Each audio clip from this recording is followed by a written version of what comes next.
So today I wanted to talk to you about this book, Kiss Me Maybe by Gabriella Gamez or Gamez. I'm not sure how to pronounce it or if I'm pronouncing that correctly. Um, but this book, by all rights, it should have been the perfect romance book for me. It's about, it's about this woman who has never been kissed, never been in a relationship, and she decides to kind of throw caution to the wind and make it so that she can put an end to that, and go on TikTok and say, you know what, I'm going to have a scavenger hunt, and whoever at the end of this um, is the winner, will be my first kiss. And she decides to enlist the help of her crush, who is the bartender at her favorite bar, and help her with the scavenger hunt. And of course, things don't go to plan, because things happen with the bartender, so it's all about the two of them together. And obviously, it's not going to end with some random stranger being her first kiss. It's, of course, going to be with the bartender. But, anyways, I digress. So, this book should have been the perfect romance for me because I, too, should never have been kissed. I, too, have, that did not make sense. I, too, have never been kissed. I've never been in a relationship. And so, this book should have been basically like everything I wanted in a romance book. Maybe it might have made me sad, but really it should have just been like everything I wanted. But unfortunately, there were some things about this that I did not like. But let me talk about the things that I did like. I liked that when the main character was talking about how people talk to her about being in um, relationships, and how when people who are in relationships or who have been in relationships talk to you, they're always like, oh, you'll find the one, or you just have to stop looking for love and then love will find you, or um, you know, um, things like that. And it's just like those platitudes are, while they might be well meaning, um, they are really annoying, first of all, but also like when you're sad, lonely, and just really desperate for love in a relationship, um, they can be really harmful and really like hurtful, because nobody who wants a relationship wants to hear those things. You don't want to hear, oh, stop looking for love and love will find you, or, um, you know, um, you know, you'll find love eventually. Love is out there for you. Or the person that's out there, like your true love is out there somewhere, or whatever people say to you. The I definitely heard that you have to stop looking for love. And love will find you so many times, and I'm like, oh, okay. Like even when I stopped looking, I never found it. So uh, you're lying to me now. um uh it just it's definitely not what you want to hear. And also, like, you can't just turn off your desire to look for a relationship. You can't. And so it's just really frustrating that people will like constantly tell you that stuff. They might be well meaning, but nobody wants to hear that when they really want a relationship, when they really want to be with someone, when they really want to be kissed. Nobody wants to hear that. So I really liked that the author said that, because it was definitely accurate to how you feel when people are telling you that. I also like that the author talked about asexuality. The main character is, like, there is a discussion of that. And so I really appreciated that that was discussed. Now, I do want to get into that. I am asexual. I'm on the asexual spectrum. And so there was a part in the book where, after the main character and the love interest kind of get into some things with each other, the main character decides that, well, I'm just going to like read you exactly what happens. So she goes on TikTok and she says, actually, I'm a gray sexual lesbian. And she says, there have only been 2 times in my life, at least, that I can recall clearly enough where I've experienced sexual attraction. The first was easy enough to discount because, unfortunately, I have not and will never meet Sophia Bush in person.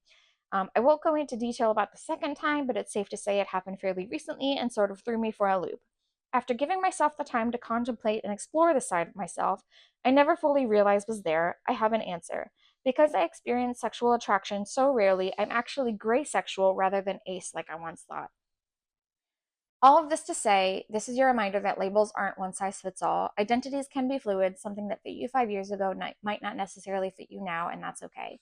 Now, absolutely appreciate the last part of that statement. Yes, identities can be fluid. Um, you know, people can have fluid identities. There are people who, you know, might change their minds about things. I've been there. I've definitely changed my mind about, like, my identities. But the idea that being gray sexual means you're not asexual really bothered me, because you can be gray sexual and still be asexual. Asexuality is an umbrella term, it's a spectrum. You can be asexual and still experience sexual attraction. Asexual is not just like a one size fits all term. It's not, asexuality does not necessarily mean that you do not experience any sexual attraction. Asexuality can mean multiple things. So you can be asexual and gray sexual. You can be asexual and demisexual. You can be asexual and autocore sexual, which is how I identify. Asexual is like queer. It's a catch-all term. And so the fact that the author just blanketly said, hey, my main character is no longer identifying as asexual, um, is not great. Because it would have been really nice if she had said, hey, I no longer identify as just asexual, I'm asexual, and specifically gray sexual. Because a lot of people misunderstand what it is to be asexual. Some people are still like, oh, so you're a sponge, or they're like, oh, you just don't experience any sexual attraction. And it's like, no, it's a catch-all term, it's an umbrella term. Asexual can mean multiple things. There are like so many different types of asexuality, and it would have been really nice if the author had kind of done her due diligence and made it so that people could understand that asexuality doesn't have to just be um, one thing. And so it really bothered me that she had just made her character no longer asexual at all. Now, obviously, this is my personal opinion. Um, some people don't identify as queer, even if they have multiple identities. They could say that they're X and X and not want to be queer. And that's the same thing for asexuality. Some people could say, I'm this specific asexuality and not want to define themselves as asexual. But it just would have really been nice if, in a book that talks about asexuality, the author had not um, kind of written off asexuality, um, and made it so that the main character no longer like define themselves with asexuality, since asexuality is such a catch-all term. It's an umbrella term, it's a spectrum. So obviously, if you are part of the asexual community, you might feel differently. This is my personal opinion. I'm not speaking for every single person who identifies with asexuality in any way. But I just really would have liked to have seen that in a book, especially because we get so few romance books with asexual representation to begin with. And so it just really hit me the wrong way. And that's just something that really bothered me. The other thing too about this book was pretty sad. A lot of the book, the main character and the love interest are really struggling together because the love interest had had a previous relationship where things had gone really badly, and so the love interest no longer felt like she could give herself fully to a new relationship. She didn't think she could love anyone. And so because of that, she couldn't fully commit to being with the main character.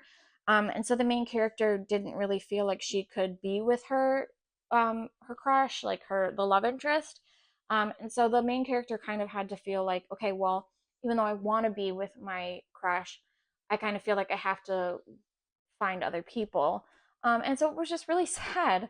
Um, and I just don't really want to read that in a romance book. So yeah, this book just kind of made me sad. And then there were other parts too that were kind of sad, like the main character's cousin was like disowned by his family for being gay.